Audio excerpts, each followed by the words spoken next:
I woke up at 8 a.m., surrounded by magnificent plants and my cozy bedroom. I took a shower with unlimited clean water and dressed up.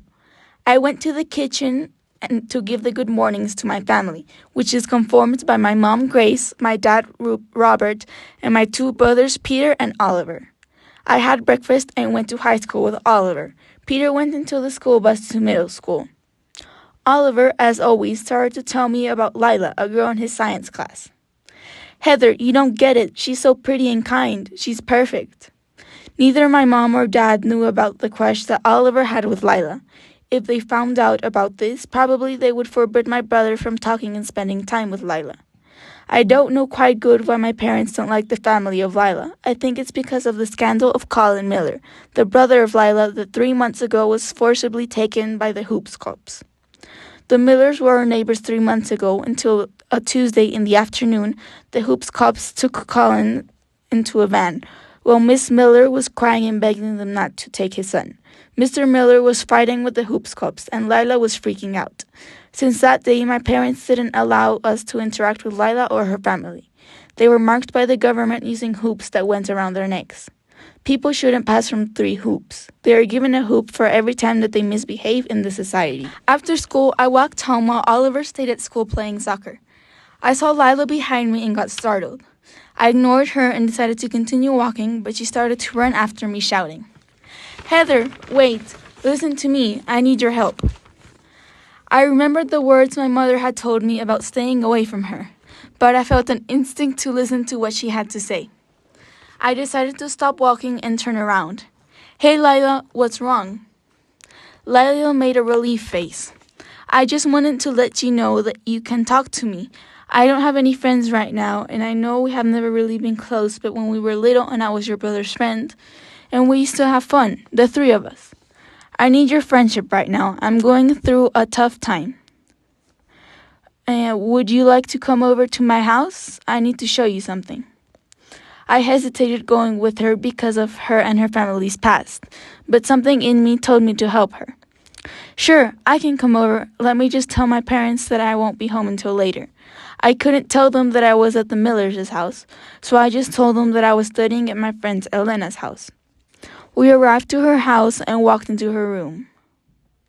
As I walked in, I caught a glimpse of Colin's room. I missed him. Lila and I caught up and talked. When the topic of her brother came up, she said this.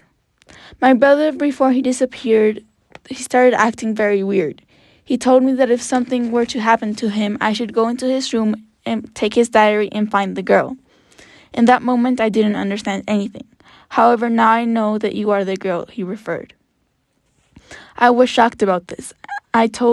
I never told my brothers or my friends, but meanwhile Lila and Oliver were very close. My best friend was Colin Miller, and mostly he will always be my first love. Lila continued talking. "I knew you and my brother were close friends. However, I did not know you and my brother loved each other in that way. Look, you should have his diary if you want to find him." I was very confused. It was too much to process. "What do you mean, find him?" We heard some noises outside the house. It was the parents of Lila. "Come on, take this diary, read it, and search for me in school at lunchtime," Lila said while she opened the window so that I can leave her house without her parents noticing. I left the house of Lila with the diary of Colin. I felt like I was going to have a heart attack. "Hi, darling. How was your day? Did you study at Elena's house?" My mom received me at the entrance of the house. "Good, Mom. I already ate at her house. I'm very tired and I think I'm going to bed. Good night." I entered into my room and closed the door. I started to read the diary, and after 1 hour of reading and analyzing the book, I didn't understand anything. Like anything Colin said didn't make sense. Colin talked about that each 3 months, new people enter towards the city, traumatized people. And before they entered into society, their memory is erased by a machine the government installed. After that, their lives are created by the Hoopers, the ones that control the city, and they enter into our society without even noticing. He said that this can be proved because all the adults and even some teenagers couldn't remember their childhood, or their parents, or anything about their past. I was shocked. I couldn't believe all this madness, so I decided to prove it. I went outside of my house to our neighbor's house, where Miss Sue lived. I knocked her door several times and she opened with a sleepy face. Miss Sue, can I ask you something quick? It's very important.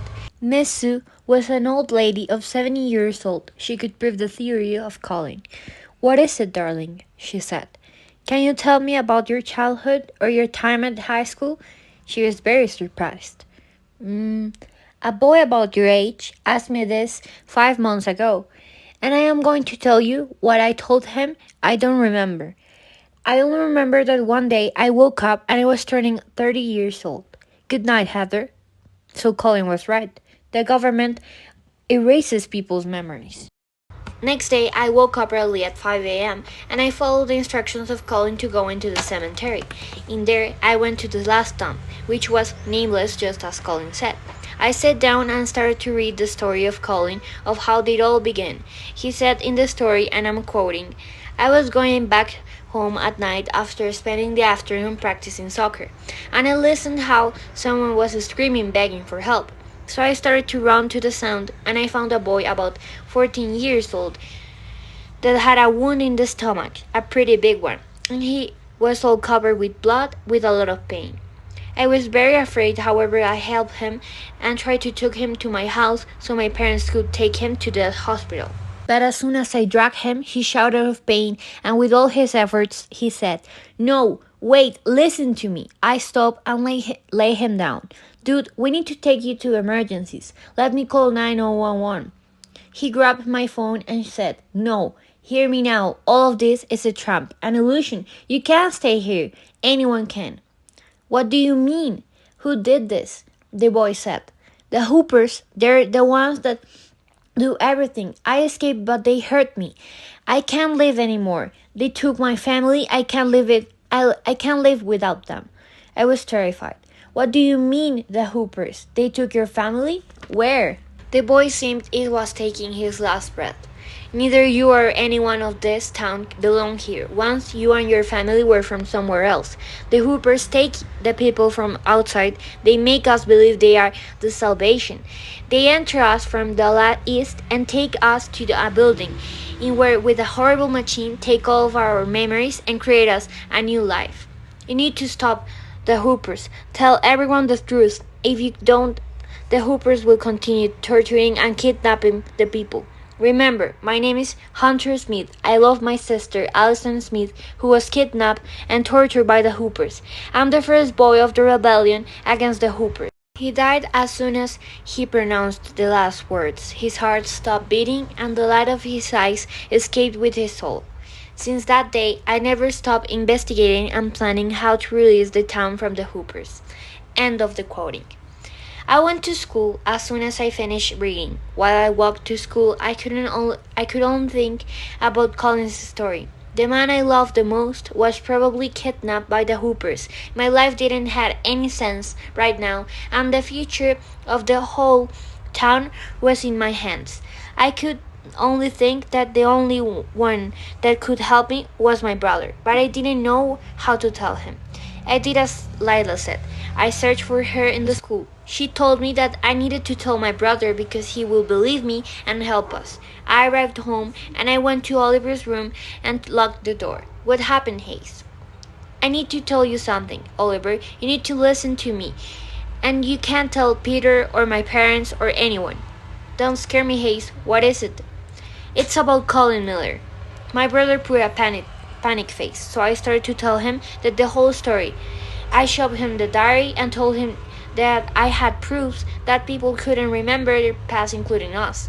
Neither me or Oliver remembered something before the 9 years old. Oliver was shocked. Hayes, you can't believe all that crap. It is not crap. It is the truth. And if you don't help me, we can't save anyone. Oliver began to be angry. Heather, we are not heroes. Since when do you care about to help people?